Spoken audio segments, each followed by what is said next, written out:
बढ़कर और क्या खुशकिस्मती हो सकती है। चींटियां किस कदर बदकिस्मत हैं कि गंदम और जू जमा करती रहती हैं और किस वक्त भी उनका रुख शहद के छत्ते की जानिब नहीं होता।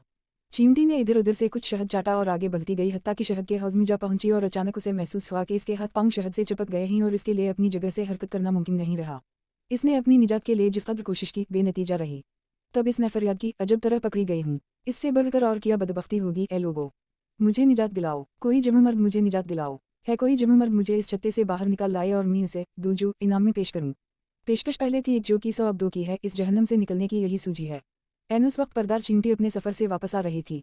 उसे इस हाल में देखकर परदार को बड़ा दिख हुआ और उसने फौरन इसको मुसीबत से निकाला।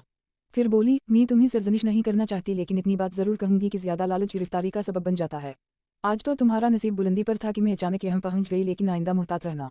गिरफ्तारी से पहले नसीहत को गौर से सुन लेना और किसी मुखी से मदद न मांगना। मुखी चींटी की हमदर्द नहीं और उसके लिए चींटी का खैरख्वाह होना मुमकिन भी कम है।